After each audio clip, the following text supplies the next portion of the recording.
Hello students, welcome to Amar tuition classes. ये आपका management accountancy में जो फर्स्ट चैप्टर थियोरी का था उसका मैं सेकंड लेक्चर ले रहा हूँ। सो लास्ट हमने कैरेक्टरिस्टिक्स ऑफ मैनेजमेंट अकाउंटिंग देखे थे। अब मैं point number 5 various functions of management accounting, management and management accountancy, management और मैनेजमेंट अकाउंटेंसी के अलग अलग फंक्शंस देखेंगे।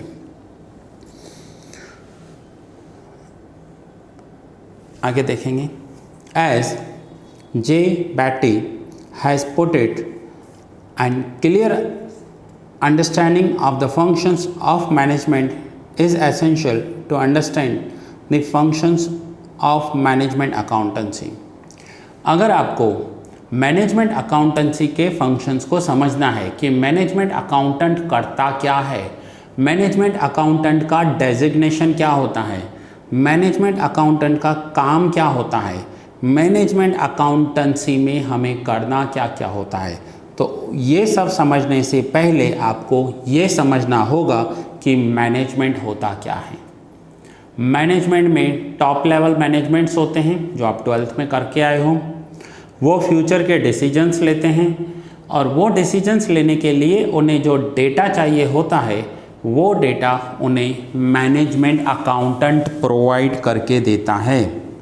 सो यहाँ पर आपको ये पता चला कि मैनेजमेंट अकाउंटेंट का काम क्या होता है। He has mentioned the following functions of management and explain how management accountancy is useful for them. यहाँ पर उसने मैनेजमेंट के फंक्शंस बताए हैं कि मैनेजमेंट को क्या करना होता है एंड मैनेजमेंट अकाउंटेंसी कैसे यूज़फुल है वो बताई है।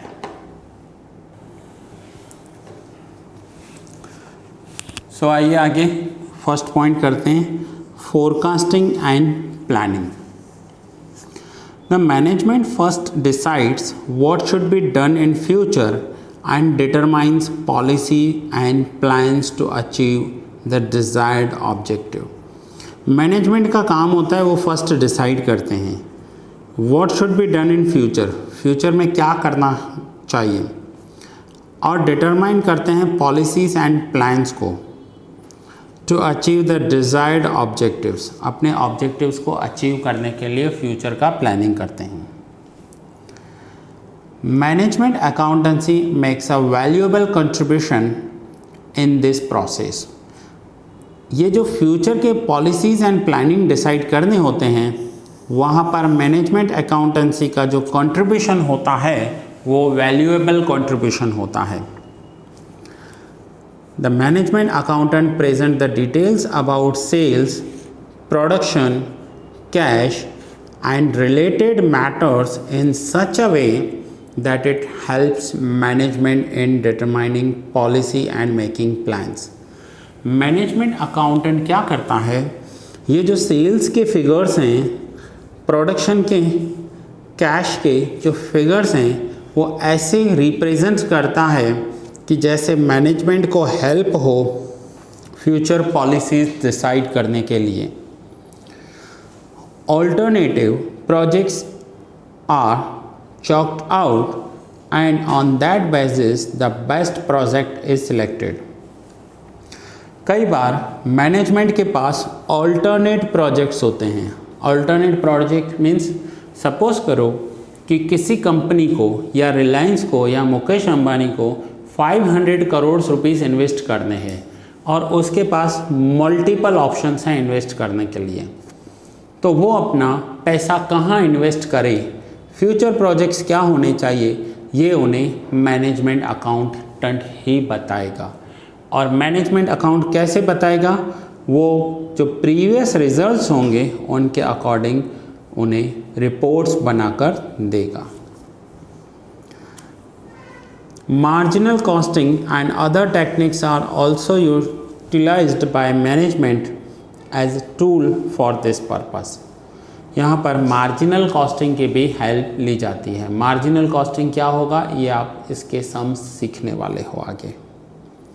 सो क्लियर हुआ आपका कि मैनेजमेंट का काम क्या होता है। मैनेजमेंट अकाउंटेंट को फ्यूचर के फोरकास्टिंग के लिए प्लानिंग करनी होती है।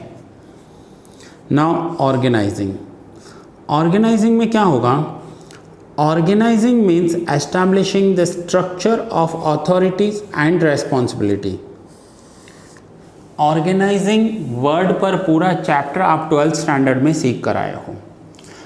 ऑर्गेनाइजिंग मीन्स एक बार डिसाइड हो गया कि हमें, सपोज करो ये एक ए प्रोडक्ट है, ये बी प्रोडक्ट है, अब हम इन दोनों में से ये बी प्रोडक्ट बनाना है।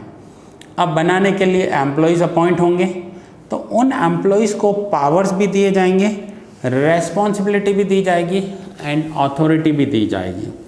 सो that is called organizing. Next, motivating.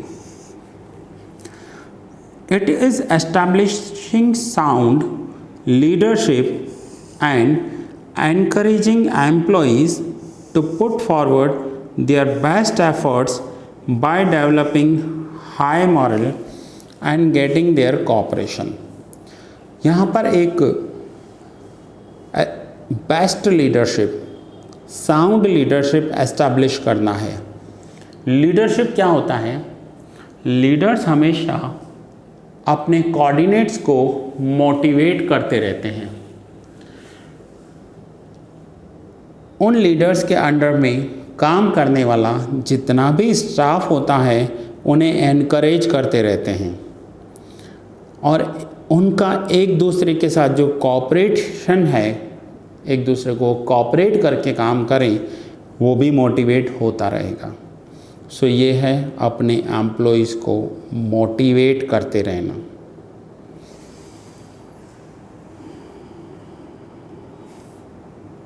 Next, coordinating. It means weaving together various parts of business into a coherent whole in such a way that all parts operate at the most efficient level and produce maximum profit. Coordination करना means जितने भी employee हमारी organisation में काम करते हैं उनके साथ मिलकर कोऑपरेट कर मैक्सिमम प्रॉफिट प्रोड्यूस करना। मीन्स उनके बीच में एक साउंड एटमॉस्फेयर हो, झगड़े वाली बातें नहीं होनी चाहिए। कोई एम्प्लॉई एक दूसरे को परेशान कर रहा है वो नहीं होना चाहिए। जब ऐसा नहीं होगा, सारे एम्प्लॉई एक दूसरे को कोऑर्डिनेट करेंगे, ऐसी कंडीशन में वो एम्प्लॉई एक मैक्सिमम प्रॉफिट प्रोड्यूस करेंगे। Point number 5,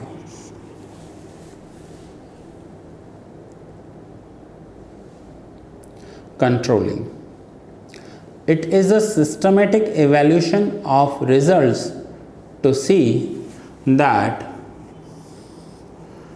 the actual performance is according to planned operations.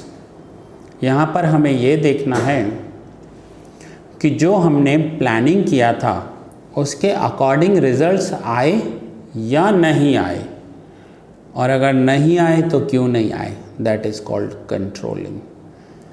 अगर हमने लास्ट ईयर डिसाइड किया था हमारा सेल 10% इंक्रीज़ होना चाहिए और करंट ईयर में 8% इंक्रीज़ हुआ, तो ऐसा क्यों हुआ? If there are any deviations that means differences are, if there are any deviations the corrective steps can be taken. corrective steps लेने हैं। This is perhaps the most important managerial function. ये most important function होगा because without control it is not possible to achieve the desired goals. अगर controlling नहीं होगा तो desired goals achieve करना possible नहीं होगा, कंट्रोल करना पॉसिबल नहीं होगा।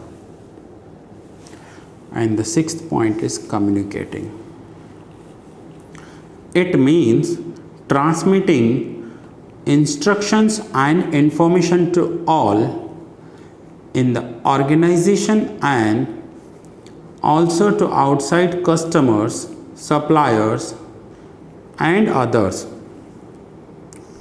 Transmitting information means information share करना. Information related to organizations, हमारी organization के informations. To outside means customers, suppliers and others.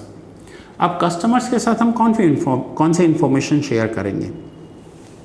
तो कस्टमर्स के साथ हमें शेयर करना होगा कि हमारे फ्यूचर प्रोजेक्ट्स क्या हैं, हमारे अपकमिंग प्रोजेक्ट्स क्या हैं, हम कौन सा प्रोडक्ट मार्केट में लेकर आने वाले हैं, हमारे न्यू प्रोडक्ट में फैसिलिटीज़ कौन सी होगी, न्यू प्रोडक्ट में क्या नया होगा जो पुराने प्रोडक्ट में नहीं था, ये सब हमें अपने कस्टमर्स के साथ शेयर करना होगा.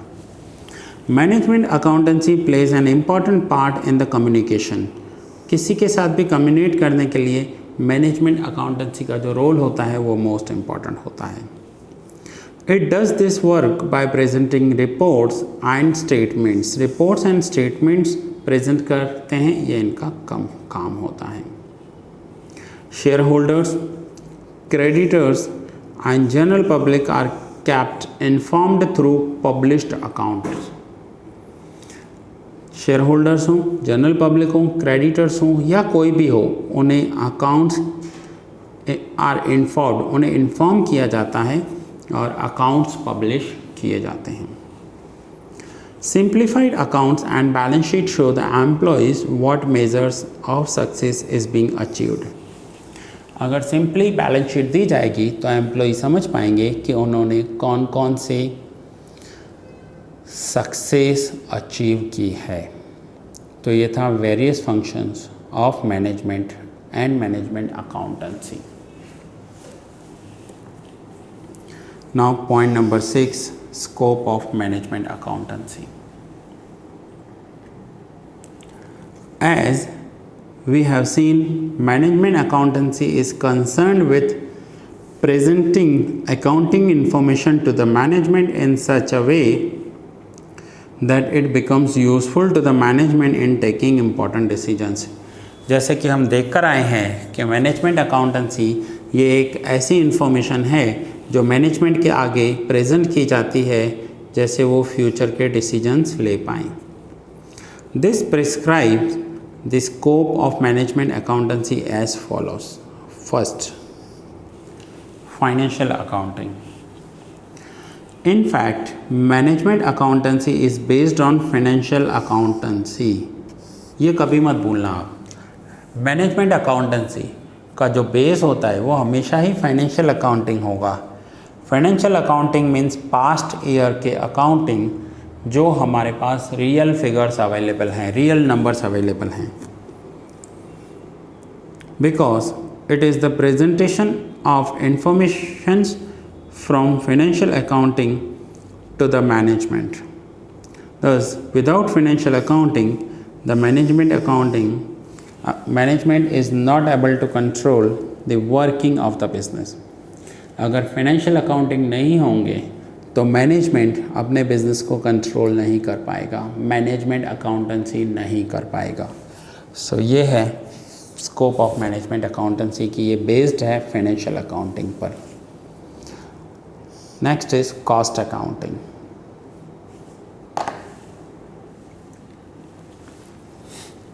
Cost accounting.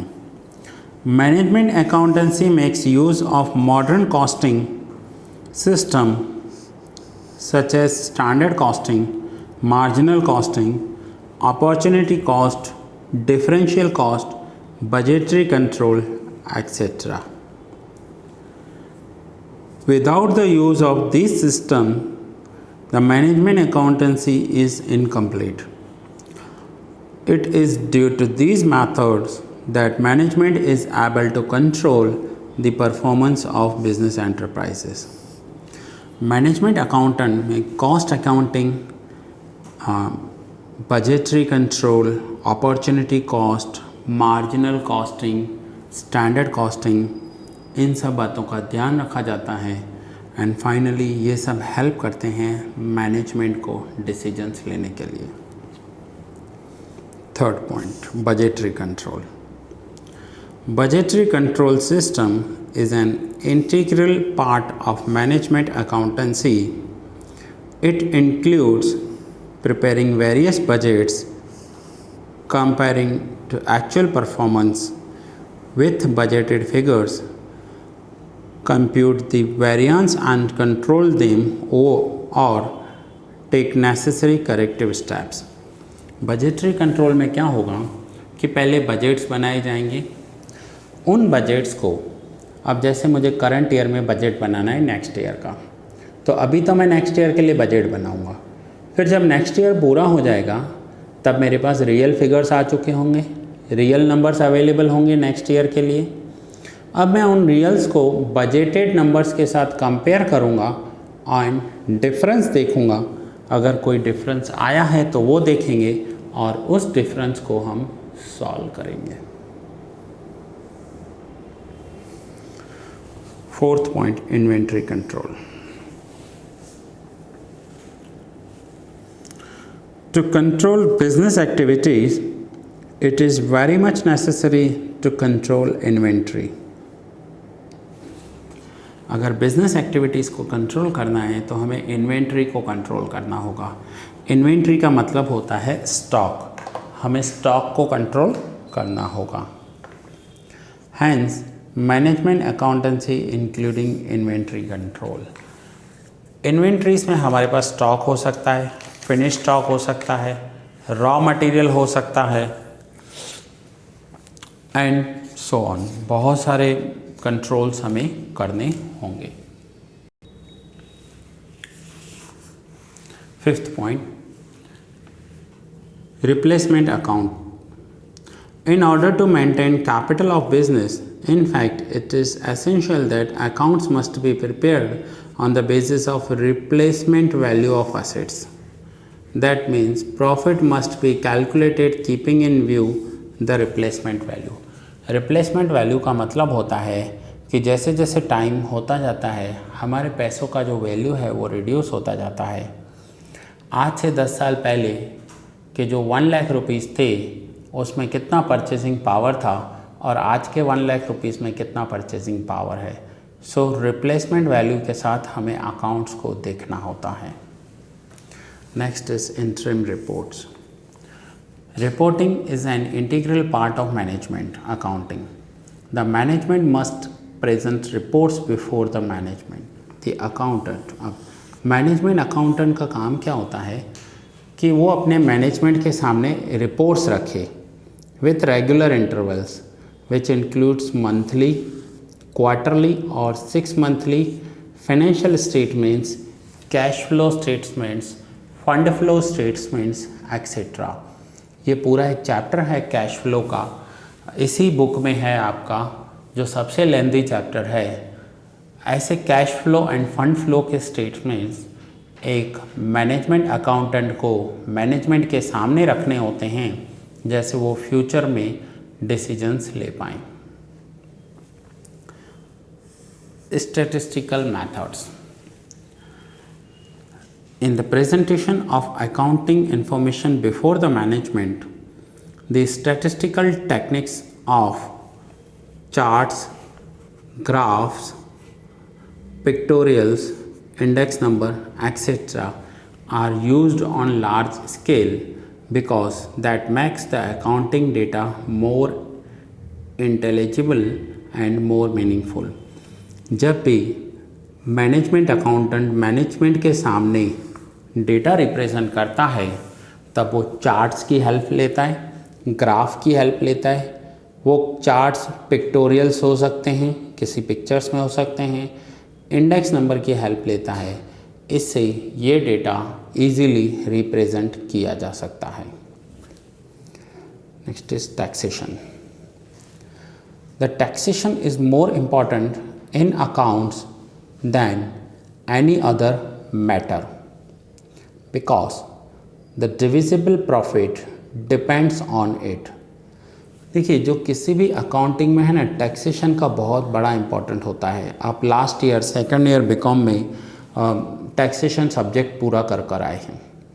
जो डिविजिबल प्रॉफिट होता है ना वो इस पर डिपेंडेंट होता है। डिविजिबल प्रॉफिट किसे कहते हैं? कंपनी को जो भी प्रॉफिट होता है उस प्रॉफिट में से टैक्स माइनस करने के बाद जो बचता है उसे डिविजिबल प्रॉफिट कहते हैं। वो डिविजिबल प्रॉफिट कंपनी अपने शेयर होल्डर्स में डिवाइड कर देती है, तो वो डिपेंड करता है टैक्सेशन पर। Hence management accountancy covers in its scope the presentation of effects of taxation of accounts and profit, filing of tax returns, payment of taxes, etc. So taxation में कितना टैक्स देना पड़ेगा, हमारे रिटर्न्स कैसे file होंगे, उन सब पॉइंट्स का भी ध्यान रखना होता है। Next is office services. Office services are essential for presenting accounting information before management. This includes collection of proper data, preparing information required by processing data, use of mechanical and electronic devices. इन सभी services में इन अलग अलग devices का use कर कर data को process कर कर प्रॉपर मैनर में रिप्रेजेंट किया जाता है। And the last point 10th, internal audit. For self control of business, internal audit is required so that it can be known whether the business activities are going on as planned and the malpractices or irregularities may be brought to the notice of management. Internal audit में ये देखा जाता है कि कुछ business के अंदर माल practices हो रही हैं। माल प्रैक्टिसेस मीन्स कुछ करप्शन होना, कुछ चीटिंग करना या कुछ गलत होना। अगर ऐसा कुछ हो रहा है तो वो मैनेजमेंट के ध्यान में आना चाहिए और उस पर एक्शन लिया जाना चाहिए। तो ये हमने आज 6 पॉइंट कवर किया। इस 6 पॉइंट में आपने देखा कि स्कोप ऑफ मैनेजमेंट अकाउंटेंसी कितना वाइड है। ये लेक्चर मैं यहाँ पर ही पूरा कर रहा हूँ। नेक्स्ट लेक्चर 7th में हम देखेंगे functions of management accountancy and hopefully मैं ये चैप्टर पूरा करने की कोशिश करूँगा नेक्स्ट लेक्चर में। सो मिलते हैं नेक्स्ट लेक्चर में।